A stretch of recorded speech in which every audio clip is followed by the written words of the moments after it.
નમસ્કાર, spark today ન્યૂઝમાં આપનું સ્વાગત છે। વોર્ડ નંબર 5ના જે લેપ્રેસી ગ્રાઉન્ડની પાછળ એકતાનગર જે માર્ગ છે તે જતા પર તે રોડ પર જ પણ ભૂવો પડ્યો છે। વડોદરા શહેરમાં અલગ અલગ વિસ્તારમાં ભૂવા પડે છે, ત્યારે ફરીવાર જે લેપ્રેસી ગ્રાઉન્ડની પાછળ એકતાનગર સાથે લક્ષ્મીનગર સોસાયટી આવેલી છે ત્યાં ભૂવો પડ્યો છે। તમે જોઈ શકો છો અહીંના જે સ્થાનિકો છે તે પણ ભેગા થઈ ગયા છે।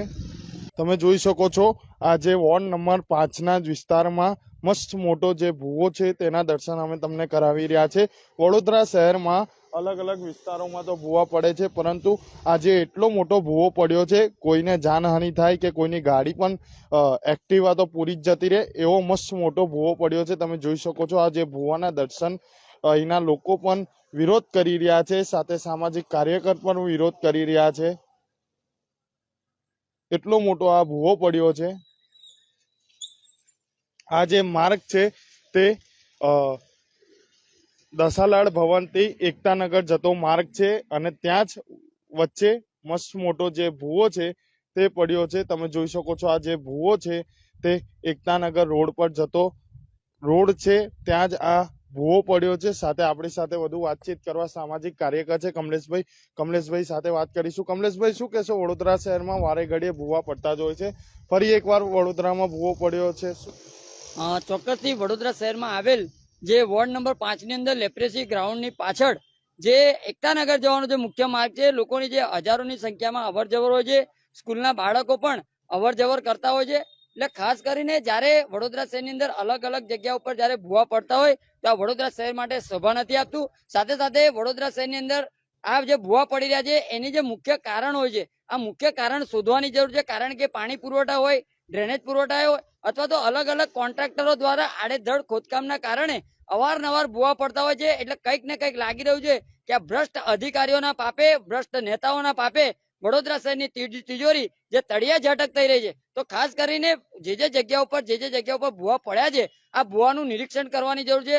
સાથે સાથે થર્ડ પાર્ટી ઇન્સ્પેક્શન થતું હોય છે કે જે ભાઈ ત્રણ પાર્ટીનું ઇન્સ્પેક્શન થતું હોય, એ 3 પાર્ટી ઇન્સ્પેક્શન અહીંયા ગાડી આવે અને આવા ભૂવાની સંપૂર્ણ તપાસ કરે તેવી અમારી ખાસ માંગ છે।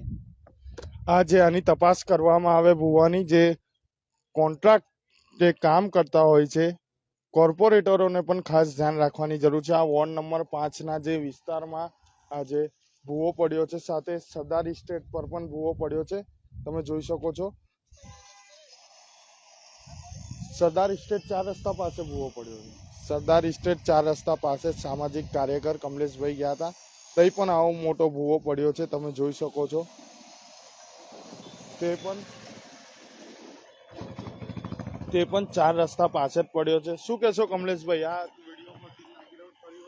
આ જે વોર્ડ નંબર 5 ની અંદર આ જે લેપ્રેસી ગ્રાઉન્ડ પાસે તો એક મસ્ત મોટો ભૂવો પડ્યો જ છે, પરંતુ જે સરદાર એસ્ટેટ સુપર બેકરી પાસે પણ બીજો ભૂવો પડ્યો છે। એટલે જ્યારે માનનીય એસએસપી વડાપ્રધાન જ્યારે વડોદરા શહેરની મુલાકાત લેવા માટે આવ્યા હતા ત્યારે લાલી લિસ્ટિક લગાવીને મસ્ત મોટો સુંદર રોડનું આયોજન કર્યું હતું। એટલે કોન્ટ્રાક્ટરોને ઘી કેળા ખવડાવીને જે રોડ બનાવવામાં આવ્યા છે, આ રોડ પર જે અત્યારે હાલમાં ભ્રષ્ટાચારના ભૂવા પડી રહ્યા છે, એટલે આ થર્ડ પાર્ટી ઇન્સ્પેક્શન એટલે નેતાઓ, અધિકારીઓ અને કોન્ટ્રાક્ટર આ 3ની ટકાવારીના કારણે વોર્ડ નંબર 5 ની અંદર અવારનવાર ભૂવા પડતા હોય તો વડોદરા શહેરના મેયરશ્રી, કમિશનરશ્રી, ચેરમેનશ્રીએ રાજીનામું આપી દેવું જોઈએ। કારણ કે વડોદરા શહેરનું નામ ખડોદરા નગરી, ભૂવા નગરી, મચ્છર નગરી આવા જયારે ઉપનામ પડતા હોય અને સંસ્કારી નગરીમાં નગરજનોને આ શબ્દ શોભતા નથી, છતાં પણ અમારે મજબૂરીમાં બોલવું પડતું હોય તો ખાસ કરીને સ્થાનિક કોર્પોરેટરોએ સાથે સાથે ધારાસભ્યોએ પણ વિચારવા જેવી વાત છે। સાથે વડોદરા શહેરના મેયર, કમિશનર, ચેરમેને તાત્કાલિક ધોરણે રાજીનામું આપવું જોઈએ। કારણ કે વડોદરા શહેરના નગરજનોને અવારનવાર જે કહેવાય છે કે ભ્રષ્ટાચારના ભૂવાના દર્શન કરાવી રહ્યા છે, તો આ ભ્રષ્ટ અધિકારીઓને સસ્પેન્ડ કરવામાં આવે અને આવા કોન્ટ્રાક્ટરોને બ્લેકલિસ્ટ કરવામાં આવે તેવી અમારી માંગ છે। કોન્ટ્રાક્ટરોને બ્લેકલિસ્ટ કરવામાં આવે તેવી માંગ છે। તમે જોઈ શકો છો આ જે ભૂવો અલગ અલગ વિસ્તારમાં પડતા હોય છે। આપણી સાથે એક સ્થાનિક છે, તેમની સાથે પણ વાત કરીશું।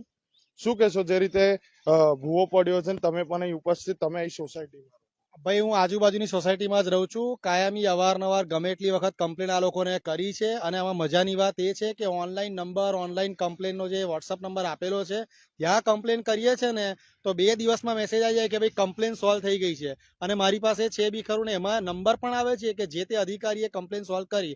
પછી એ નંબર પર કોલ કરીને પૂછીએ ને ભાઈ કમ્પ્લેન તો એવી ને એવી છે, સોલ્વ તો થઈ નથી. તો પછી એ ભાઈને પૂછીએ તો એવું કહે છે કે ભાઈ આ તો મારો ટ્રાન્સફર થયે વરસ થઈ ગયું, 6 મહિના થઈ ગયા, પણ મારા નંબર પર કેમ મેસેજ આવે છે મને ખબર જ નથી, કારણ કે આ વોર્ડમાં તો કે મારું નામ આવતું જ નથી. એટલે આ કશેક ને કશેક ખાલી ગેરરીતે દોરવામાં આવે છે. બધું ખોટે ખોટું છે. હમણાં જ થોડાક સમય પહેલા પણ હમણાં જાણ કરવામાં આવી હતી, પેપરમાં આવ્યું હતું. યોગેશભાઈ પટેલ જે આપણા વરિષ્ઠ જે અહીંના આપણા ધારાસભ્ય છે, છેક દિલ્હી જઈને શોધી લાયા. 175 કિલોમીટર ફર્યા, ત્યાં એક પણ ભૂવો કે ખાડો દેખાયો નહીં. અહીં ઘડી 175 મીટરે 50 ભૂવા દેખાય છે. તો શું કામ તમે આ બધી ખોટી પ્રસિદ્ધિ કરો છો? શેના માટે તમે પ્રજાના ટેક્સના પૈસા બગાડો છો? ખબર પડતી નથી. આ મેયરે અને જે પણ સ્થાનિક જે પણ લોકો હોય એ લોકોએ ધ્યાન આપીને આ લોકોને ગેરમાર્ગે જે દોરવાનું બંધ કરાવો. આજે દસાડા ડોરનો જે રોડ છે આખો, હા, આખી જગ્યા પર જે ડ્રેનેજની કામગીરી કરી હતી, ઘણા લોકો અહીંના સ્થાનિક લોકો પડી પણ રહ્યા છે, એવી કમ્પ્લેન આવી છે, સાચી વાત છે? ભાઈ 100%ની વાત છે. અમે કેટલી વખત કમ્પ્લેન કરી છે, મારી પાસે લખેલું પણ છે અને કેટલી વખત હું ફોટા પણ પાડીને મોકલું છું. અમારા સોસાયટીની પાછળ કાંસ છે, છેલ્લા 4 વર્ષથી કમ્પ્લેન કરીએ છીએ. 3 ભૂંગરા નાખીને છોડ દીધા, જ્યાં આખી લાઈન આખા રોડ જ્યાં બતાવે છે. અડધો રોડ અહીં સુધી બનેલો છે, આગળનો રોડ બનાવતા બંધ થઈ ગયા છે. ખબર એવી પણ પડી છે અમને કે આખા પૈસા ચવાઈ ગયા છે. તો શેના માટે આવું કરો છો? પૈસા તો તમને ખોબે આપે છે પ્રજા, શેના માટે આવું કરો છો તમે?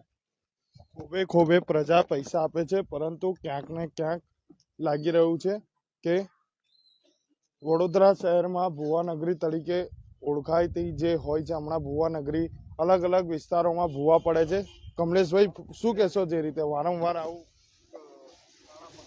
ચોક્કસથી જે આ ભાઈએ અત્યારે કીધું કે અડધો રોડ બન્યો અને અડધા રોડના પૈસા ચાવ થઈ ગયા, એટલે કંઈક ને કંઈક રોડ પ્રોજેક્ટ પર શંકાના દાયરામાં છે. કારણ કે કાચા પાકા રોડના કોન્ટ્રાક્ટ જે કરી રહ્યા છે અને જે મેન કહેવાય છે કે જે કામગીરી કરવાની હોય છે એ કામગીરી અડધી કામગીરી કરી અને આખા કામગીરીના નાણાં જે ચૂકવવામાં આવે છે, એટલે કોન્ટ્રાક્ટરોને ઘી કેળા હોય છે. અને આમાં જે થર્ડ પાર્ટી ઇન્સ્પેક્શન થતું હોય એટલે નેતાઓ સ્થાનિક જે કહેવાય છે કે કોર્પોરેટરો ધારાસભ્ય તમામની ટકાવારીના કારણે જ આ રીતની કામગીરી થતી હોય છે. એટલે આ ભાઈએ જે કીધું છે સાચી વાત છે. અને ઘણા લોકોએ હાલમાં પણ અમારી સાથે મુલાકાત લીધી ત્યારે અમને જાણવા મળ્યું કે જે લેપ્રેસી ગ્રાઉન્ડની પાછળનો રોડ જે સમય પર જે માનનીય એસએસબી વડાપ્રધાન આવ્યા હતા ત્યારે એકદમ જબરજસ્ત રોડ બનાવી દીધો હતો, પરંતુ હાલમાં જ્યારે એ રોડની હાલત તમે જોઈ શકો છો કેટલી કફોડી છે કે અહીંના સિનિયર સિટીઝનો નાના નાના ભૂલકાઓ સ્કૂલે જતા હોય છે અને સ્કૂલે જતા ભૂલકાઓને પણ ઘણી વખતે પડવાથી ઈજાઓ પણ પહોંચી છે.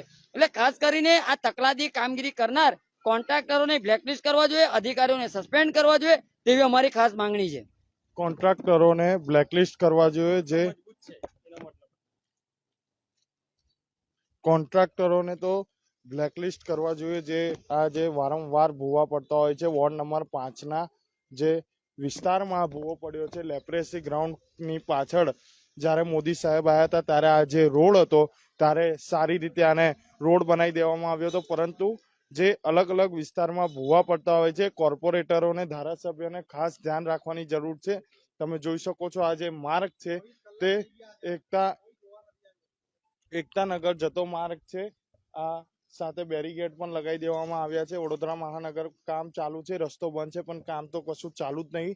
24 કલાક થઈ ગયા છે, પરંતુ ક્યાંક ને ક્યાંક કોર્પોરેટર પણ ધ્યાન નથી રાખતા. તેવી પણ જે લોકો છે સ્થાનિકો કોર્પોરેટરને ફોન લગાવે છે, પરંતુ ફોન પણ એમનો રિસીવ નહીં કરતા.